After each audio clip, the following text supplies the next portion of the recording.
our international affairs commentator who is relentlessly watching international medias to find out and to catch the top issues. Sir, I want to put it to you.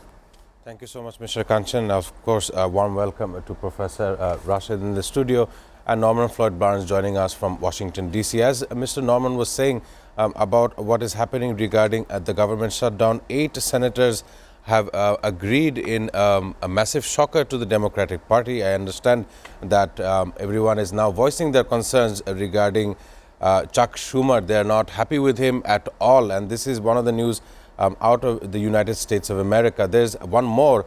The U.S. military has striking 2 vessels in the Pacific Ocean, killing 6 people suspected of narco smuggling, according to Defense Secretary Pete Hegseth. And also along in the Middle East, the Israeli Knesset on Monday approved a preliminary reading a bill allowing the government to shut down foreign media outlets without prior judicial approval. We know that how many journalists have been affected in the last 2 to 3 years offensive inside the Gaza Strip.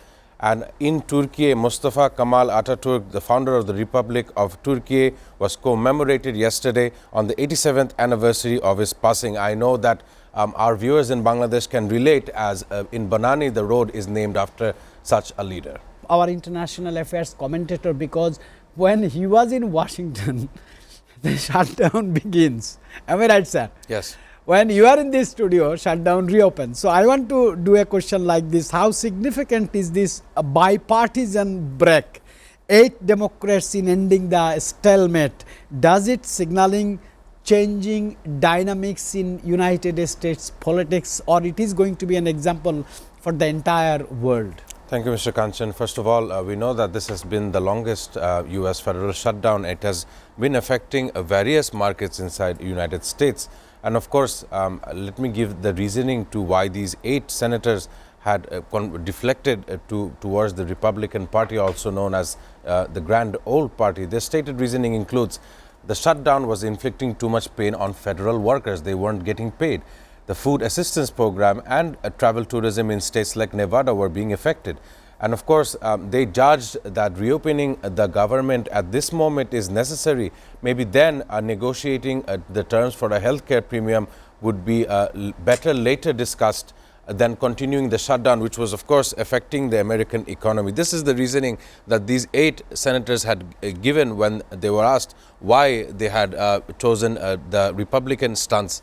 And of course, because of doing so, progressives on the left wing, the AOC, Alexandria Ocasio-Cortez, Bernie Sanders, all of them are now voicing out how it will be affecting general Americans in the long run.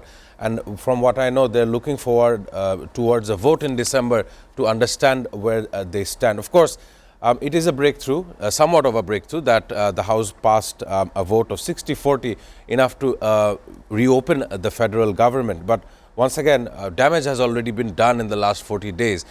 When I was in the United States, I saw the shutdown happening and how almost everyone, almost major stores were closing down because they did not know what to do, and uncertainty being the fact. I mean, Bangladesh has been reeling with uncertainty for the last 1 year and a half, but only 40 days it took for America to come to its realization that they must work together. Sir, how far does the government shutdown affect critical infrastructure like air traffic control, and what are the broader implications? Because I just want to know, America is the world's richest economy, richest military, richest discipline, and one of the vast land, 52 states total. They have very internal and domestic connections.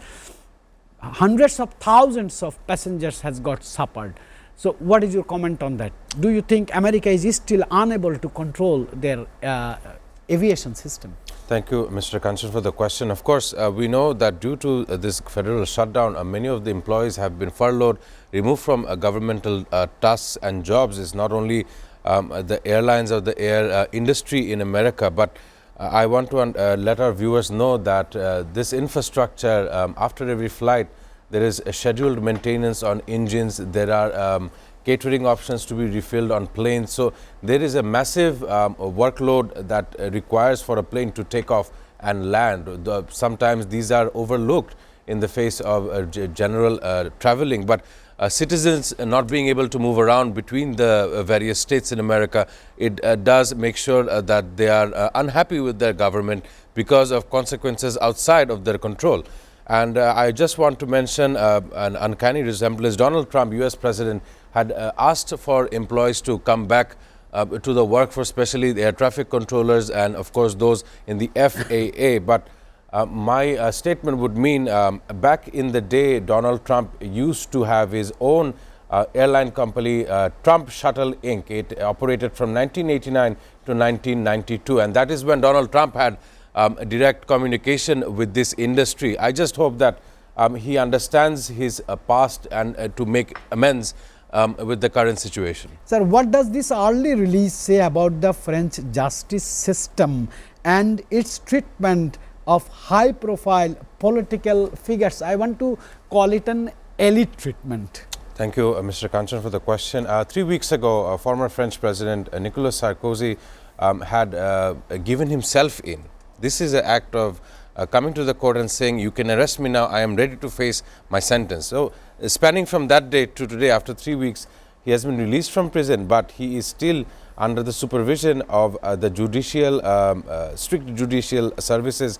He will be barred from leaving France ahead of a appeal trial due to be held next year. Of course, as your question was saying, there is some type of beauty into this French legislation. Let me remind our viewers, he was a leader of France. So once again, if it was not for him, it is also for his position that has allowed for such a news to come out of Europe.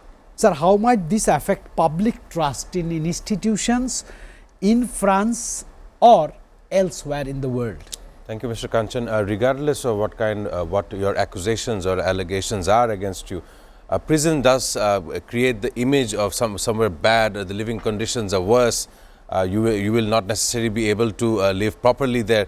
But according to the BBC, Nicolas Sarkozy had a toilet, a shower, a desk, a small electric hob, a small TV for which he paid a monthly €14 fee, and the right to a small fridge. It almost feels that French prison is equivalent to a Bangladeshi five-star hotel.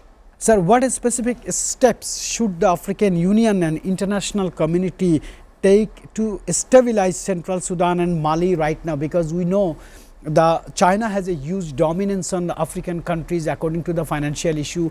As Professor has rightly said, the UAE has engaged themselves into the conflict, and Sudan, Egypt also. So it is a dimensional problem. What do you think? What African Union should go for it? Thank you, Mr. Kanchan, for the question. I was listening to our professor in the studio, and of course, according to various news outlets, the Rapid Support Forces has agreed to a humanitarian truce proposal drafted by a quartet of countries, of mediating countries, which include the United States, Saudi Arabia, United Arab Emirates, and of course Egypt. But before arriving at this, we knew that they had conducted atrocities towards the people of El Fasher. Almost 82,000 people have been displaced from that region. Of course, United Nations Human Rights Office warns of intensified hostilities ahead despite this truce agreement. And one of the news that came out of the UAE, influencers inside United Arab Emirates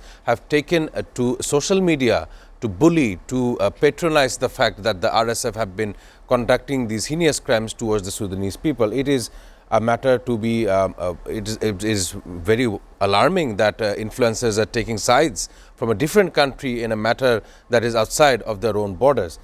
Of course, this is important, as you were saying, the African Union and how contenders such as China has investments inside Africa as a whole. You see, Sudan, north or south, they have gold mines which are highly valuable, and this is where the fighting has unfolded. Of course, at this moment, there is a truce. I believe it to be as similar to the Gaza truce, very fragile. Bangladesh is hugely suffering and hugely vulnerable situation. I'll try to be as fast as I can. Of course, in the case of Bangladesh, we are affected more or less by earthquakes and hurricanes in our history. But this year around, the Bay of Bengal was spared, while the South China Sea wasn't. We've seen Typhoon Kalmegi going through Vietnam, destroying one of its oldest wooden bridges.